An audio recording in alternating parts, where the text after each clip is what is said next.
दोस्तों, एक महत्वपूर्ण सवाल आपके लिए यहाँ पर भारत के भू आकृतिक प्रदेशों के साथ संलग्न हमने किया है। वह है भारत के वृहद जल विभाजक को समझाइए। तो भारत में मानसून आधारित जो जल प्रवाह है उसके दो भाग होते हैं। मूल रूप से हमें ये समझना है, पहला तो बंगाल की खाड़ी का प्रवाह तंत्र है और दूसरा अरब सागर का प्रवाह तंत्र है। तो बंगाल की खाड़ी का तंत्र और अरब सागर का प्रवाह जो तंत्र है, इस प्रकार से भारत के मानसून, भारत की जलवायु दशा को दो भागों में हम बांट सकते हैं, जहां पर अलग अलग दोनों भागों में अलग अलग नदियों के द्वारा पानी ले जाया जाता है और इन्हीं के आधार पर भारतीय मानसून की दो दिशाएं भी और दशाएं भी तय होती हैं। तो पहले वाले को हम पढ़ते हैं, बंगाल की खाड़ी का प्रवाह तंत्र। इसमें गंगा, यमुना, ब्रह्मपुत्र, महानदी, गोदावरी, कृष्णा और कावेरी का जल प्राप्त होता है। इन प्रमुख नदियों का जल प्राप्त होता है बंगाल की खाड़ी के प्रवाह तंत्र में। यह इसलिए क्योंकि भारत का जो ढाल है वह पश्चिम से पूर्व की ओर है, क्योंकि भारत की जो मुख्य भूमि है उसका जो ढलान है वह पश्चिम से पूर्व की तरफ है। इधर तीव्र ढलान है, इसलिए ये सतत वाहिनी कुछ नदियां हैं जो दक्षिणी प्रायद्वीपीय पठार की हैं, ये बंगाल की खाड़ी में गिरती हैं। दूसरा है अरब सागर का प्रवाह तंत्र। इसमें नर्मदा, ताप्ती, साबरमती, माही और लूनी का जल प्राप्त होता है। ये प्रमुख नदियां हैं जो अरब सागरीय तंत्र में गिरती हैं। वस्तुतः इन दोनों नदी तंत्रों को अलग करने वाली रेखा भारत की वृहद जल विभाजक रेखा कहलाती है और बंगाल की खाड़ी के प्रवाह तंत्र और अरब सागर के जो प्रवाह तंत्र का जो भाग है, इन दोनों को अलग करने वाली जो महान जल विभाजक रेखा है उसे हम भारत की वृहद जल विभाजक रेखा के नाम से जानते हैं।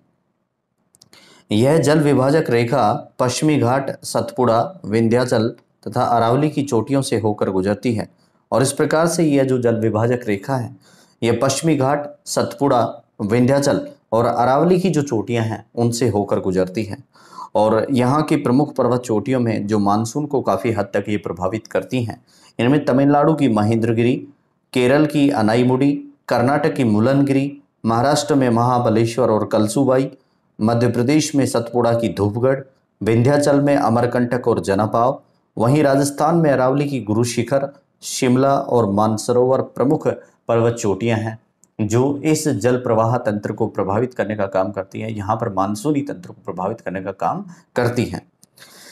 परिणामतः उक्त प्रकार से पर्वतीय अवस्थिति के कारण भारत की अधिकांश नदियों का जल विभाजित होकर बंगाल की खाड़ी में गिरता है और इन सभी पर्वत चोटियों का जो अवस्थिति है, जो इनका विस्तार है, जो इनकी जो स्थिति है वह कुछ इस प्रकार से है, इनका ढलान कुछ इस प्रकार से है कि इनसे टकराने वाली मानसूनी पवनें जब इनके तटों पर, इनकी चोटियों पर टकराती हैं तो वे सर्वाधिक बारिश जो करती हैं, उस बारिश के पानी का जो ढलान है वह पूर्वी घाट की तरफ अधिक होने के कारण बंगाल की खाड़ी को अधिक पानी की प्राप्ति यहाँ से होती है।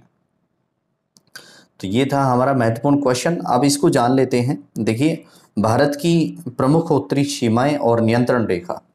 तो भारत की मुख्य भूमि को जिस नियंत्रण रेखाओं के द्वारा तैयार किया गया है या विभाजित किया गया है, उनमें प्रमुख रूप से पीओके, जैसे जिसका हम शॉर्ट फॉर्म कहेंगे पाक अधिकृत कश्मीर, जिस पर पाकिस्तान ने कब्जा किया हुआ है, एलओसी लाइन ऑफ कंट्रोल और LAC line of actual control जो भारत और चीन के मध्य स्थित है। ये यहाँ पर भारत का उत्तरतम बिंदु या सिरा है जिसके सहारे अफगानिस्तान की सीमा लगती है और अफगानिस्तान और भारत की मुख्य भूमि को जिस रेखा के द्वारा विभाजित किया गया है वह डूरंट रेखा कहलाती है। अफगानिस्तान के सुदूर उत्तर में ताजिकिस्तान देश स्थित है। वहीं पर भारत के पीओके को यहाँ पर व्यवस्थित किया गया है, यानी कि जम्मू कश्मीर राज्य के अंदर श्रीनगर से भी आगे कश्मीर में उत्तरतम हिस्से में पीओके स्थित है। पाक ऑक्यूपाइड कश्मीर, पाक अधिकृत कश्मीर यहाँ पर स्थित है और ये जो हिस्सा है जिसे पीओके कहा जाता है, इसका उत्तरतम बिंदु के सिरे पर कारगिल और एलओसी स्थित है। ये कारगिल है, यहाँ पर ये जम्मू कश्मीर है, ये कारगिल है और ये एलओसी है। ठीक है, तो ये जो एलओसी है इसको हम कहेंगे लाइन ऑफ कंट्रोल। ठीक है ना, जो भारत और पाकिस्तान के मध्य में, जहाँ पर दोनों तरफ की सेनाएं स्थित हैं और जो अपने प्रभाव को कायम रखने के लिए या यूँ कहें कि सामरिक स्थिति से मजबूती देने के लिए यहाँ पर स्थित हैं। ये यहाँ पे सियाचिन ग्लेशियर की स्थिति है। कारगिल का दूसरा हिस्सा जो है पूर्वोत्तर हिस्सा, जिसे सियाचिन ग्लेशियर का क्षेत्र का नाम दिया जाता है और ये जो हिस्सा है जो चीन के साथ में पीओके के साथ और भारत के ऊपरी हिस्से के साथ जो लगता है, यह LAC line of actual control वास्तविक नियंत्रण रेखा के नाम से जाना जाता है। ये जो हिस्सा है इसको जो भारत के मैप में नक्शे में आप देख सकते हैं, ये अक्साई चीन कहलाता है। जब भारत और चीन की सेनाओं के बीच 1962 में युद्ध लड़ा गया था, उसमें चीन के द्वारा इस हिस्से को अपने कब्जे में ले लिया था, इसलिए ये जो हिस्सा है इसे अक्साई चीन प्रांत नाम दिया जाता है। ये जम्मू एंड कश्मीर है, ये लाइन ऑफ एक्चुअल कंट्रोल जो यहाँ से शुरू होकर इसके दो हिस्से बनते हैं। यह बाकी शेष भारत की स्थिति आपको दिखाई देती है। तो इस प्रकार से भारत की जो उत्तरी सीमाओं का जो विभाजन है विभिन्न नियंत्रण रेखाओं के अधीन कुछ इस प्रकार से किया गया है। नेक्स्ट है ऑपरेशन मेघदूत। सियाचिन ग्लेशियर से पाक सेना की वापसी से संबंधित ऑपरेशन मेघदूत जो भारतीय सेना के द्वारा चलाया गया था। अब ये सियाचिन क्या है? जम्मू कश्मीर के लद्दाख जिले में कराकोरम श्रेणी पर यह सियाचिन स्थित है, जो एक विवादित भाग है जिसकी समुद्र तल से ऊंचाई जो है वह 5700 मीटर है और यहाँ का तापमान अक्सर -50 डिग्री रहता है। कितना रहता है? -50 डिग्री। रेड क्लिफ रेखा भारत पाकिस्तान व भारत बांग्लादेश के मध्य इस सीमा का निर्धारण करने के लिए अंग्रेज सर रेड क्लिफ ने 1947 में इसका निर्धारण किया था, जिसे सर रेड क्लिफ रेखा या रेड क्लिफ रेखा के नाम से जाना जाता है। दूसरी है मैकमोहन रेखा। यह भारत और चीन के बीच की सीमा का निर्धारण करने के लिए स्थापित की गई थी और इसका निर्धारण 1914 में सर हेनरी मैकमोहन ने किया था। मैकमोहन रेखा का निर्धारण 1914 में सर हेनरी मैकमोहन ने किया था। नेक्स्ट है डूरंड रेखा।